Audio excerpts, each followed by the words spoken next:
नमस्कार, public news times channel Shimla में आपका स्वागत है।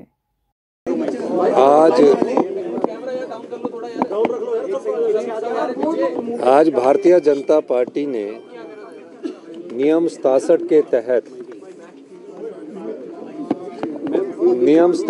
तहत काम रोको प्रस्ताव लाया और काम रोको प्रस्ताव किस चीज़ का लाया कि भ्रष्टाचार पर सरकार चर्चा करे।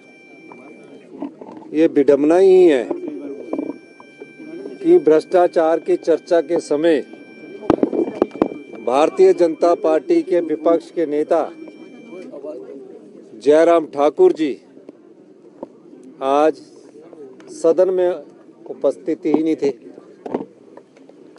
और सदन में उपस्थित नहीं थे तो जो भारतीय जनता पार्टी 5 गुटों में बटी है, मैं चाहता था कि जयराम ठाकुर जी सदन में उपस्थित होते, क्योंकि जो भ्रष्टाचार के मुद्दे पर बात कर रहे थे वो मुद्दा नहीं है।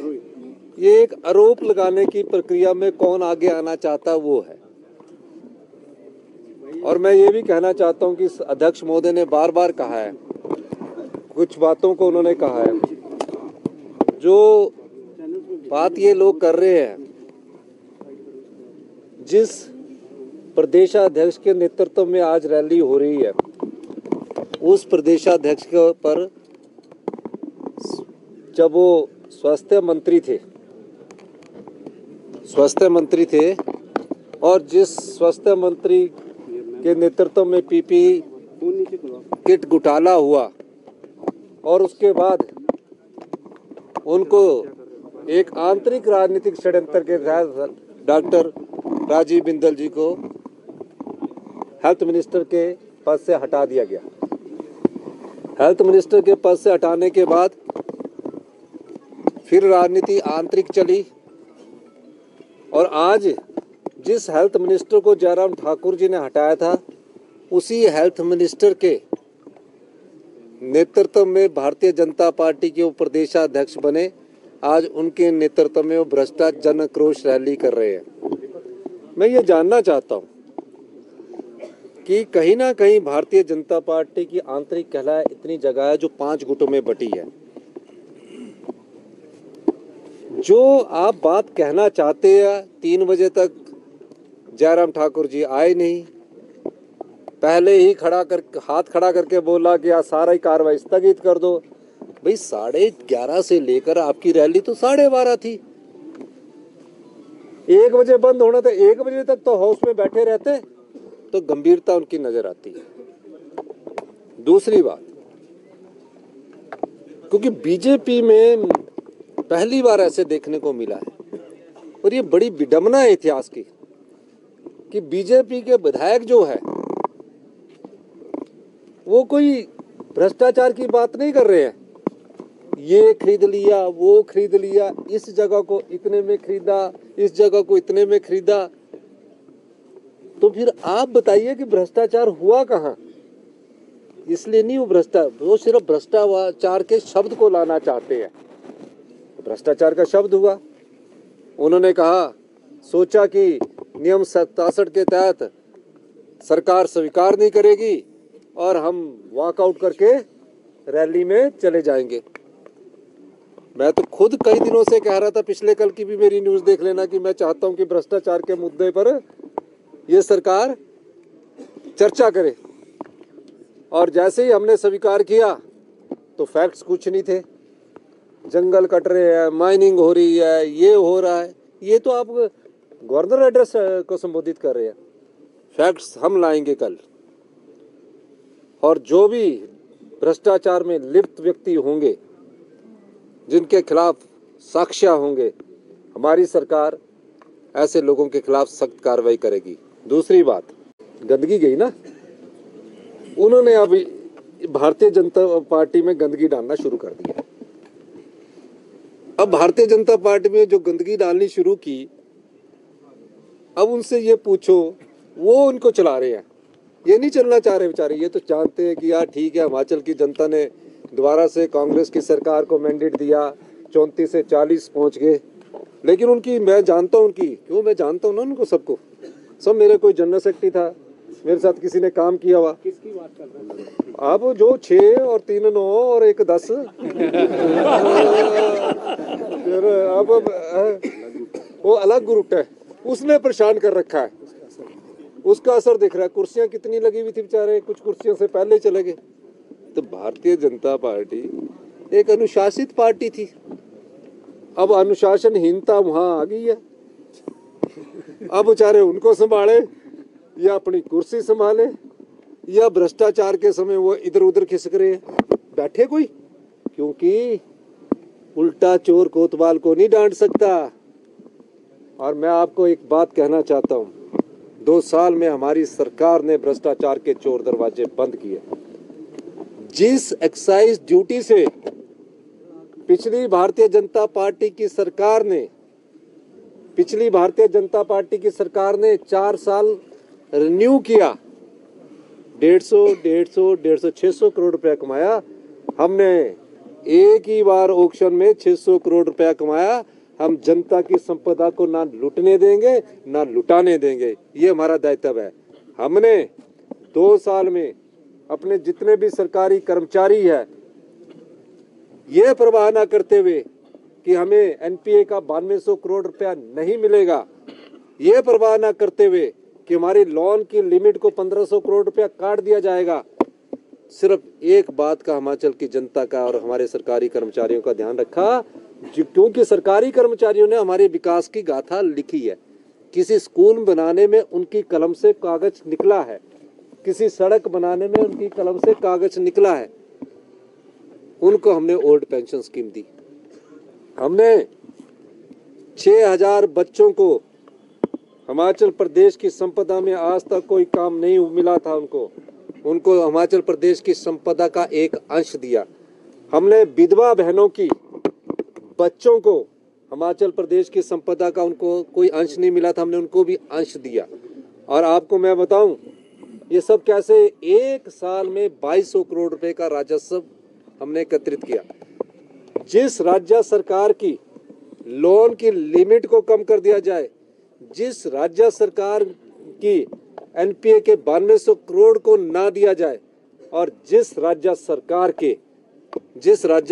के जब प्रदेश की ऐतिहासिक आपदा आई, केंद्र की टीमें आई, हमने नहीं बनाया एस्टीमेट कि हिमाचल प्रदेश सरकार ने, केंद्र की टीमों ने आकर यहाँ एस्टीमेट बनाया। मेरे साथ बैठक की, बहुत बड़ा नुकसान हुआ, हमने तो कभी देखा नहीं। केंद्र की टीम आके, उनके अधिकारी आके मुझसे कह रहे थे बहुत बड़ा नुकसान हुआ, 10,000 करोड़ के करीब नुकसान हुआ। आप निश्चिंत रहिए, अगले जनवरी तक आपको हम पीडीएनए का ये जो 9300 करोड़ रुपया हम दे देंगे। मैं भारतीय जनता पार्टी के विधायकों से भी अनुरोध करता रहा, हमारे साथ चलिए, लेकिन वो हमारे साथ नहीं गए। और आज भी 9200 करोड़ रुपए का हमारा जो पैसा है वो आज उनके पास पड़ा हुआ है। कल इस पर विस्तृत चर्चा होगी और कल मैं इसका रिप्लाई दूंगा। मैं सभी पत्रकार बंधुओं से भी कहना चाहता हूं, और जितने भी हमारे पत्रकार बंधु हैं, कल वो जरूर आए, चर्चा को सुने। नियम 67 एक ऐसा नियम है जिसमें बोल दिया काम रोको, खुद तो अपनी रैली रोकने के लिए बैठे नहीं रहे और हमारे को बोला काम रोको, हम पूरे बैठे रहे। हमने किसी ने किसी को ऑब्जेक्ट नहीं किया जब बोल रहे थे। जब हमारे लोग कागज और फैक्ट्स ला के बोल रहे थे तो कैसे तिलमिला रहे थे, जैसे चिड़िया फड़फड़ाती है ना, अभी तो फड़फड़ाना स्टार्ट किया है। मैं आपको ये कहना चाहता हूँ, हमारी सरकार पारदर्शी सरकार है, नैतिक सरकार है। हम आम जनता के लिए आए हैं, हम सत्ता में सत्ता सुख के लेने आए हैं, व्यवस्था परिवर्तन के लिए आए हैं, और हम व्यवस्था परिवर्तन से आत्मनिर्भर हिमाचल की ओर बढ़ रहे हैं। हमारी सरकार में 2 साल में किसी प्रकार का कोई भ्रष्टाचार ना हुआ है, ना होगा। बहुत बहुत धन्यवाद। जय हिंद। आपने हाउस में कहा राजनीतिक जीवन में आरोप प्रत्यारोप चलते रहते हैं, लेकिन ऐसी बीजेपी की दुर्दशा मैंने पहले कभी नहीं देखी, ऐसी गंभीरता मैंने पहले भी नहीं कभी देखी। जुम्मा 28 चुनकर आए हैं, 14 ही बैठे थे, भ्रष्टाचार पर चर्चा हो रही, 14 विधायक कहाँ थे? और मुझे पता है कि जब मैं ऐसी बात करूंगा तो कल 28 के 28 आएंगे, और मुझे पता है कि मेरे रिप्लाई से पहले ही वो वॉकआउट भी कर जाएंगे। तो वॉकआउट जब रिप्लाई देते हैं ना तो विपक्ष बैठा रहे तो स्वाद आता है, जब वॉकआउट कर देंगे तो थोड़ा सा बोलने में भी तो अच्छा नहीं लगता है। मेरा इनसे अनुरोध है, सभी भारतीय जनता पार्टी के नेताओं से, मैं जानता हूं कि हाईकमांड का इन पर बहुत प्रेशर है, बहुत दबाव है।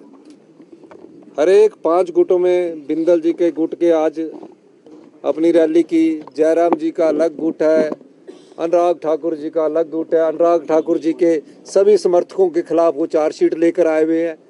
अनुराग ठाकुर के जितने भी समर्थक हैं, जिस HRTC की जगह की बात करो, तीनों अनुराग ठाकुर के समर्थक हैं। रविंद्र रवि जी के समर्थक हैं, अब इनके रविंद्र और सारे भारतीय जनता पार्टी के हैं। जो सुरेश जी ने बात कही आपके सामने, 9 साल पहले HRTC की जगह जिसको बोल रहे हैं उसके भी तथ्य ढंग से नहीं प्रस्तुत कर सके। सवाल ये पैदा होता है कि भ्रष्टाचार हुआ कहाँ है? भ्रष्टाचार इनके कार्यकाल में हुआ है। फिर बेचारे हमारे जयराम जी परेशानी में हैं, परेशानी में उठकर हर बार बात करते हैं। मैं उनकी परेशानी समझता हूँ, क्योंकि मैं 35 साल संघर्ष करके निकला हूँ, तो मुझे परेशानी का पता है। मैं ये भी कह सकता हूँ, जब कुर्सी की लड़ाई होती है तो ना बिंदल जी को बुरा मानना चाहिए, ना जयराम जी को बुरा मानना चाहिए। मैं तो कई बार कुर्सी से हटा हूँ, तो जब कुर्सी से हटते हैं उस समय की तड़फन ऐसी होती है कि अपनी कुर्सी कैसे बचाई जाए। और मैं हाई कमांड को कैसे बताऊं कि आज सबसे ज्यादा जोर से मैं मिला।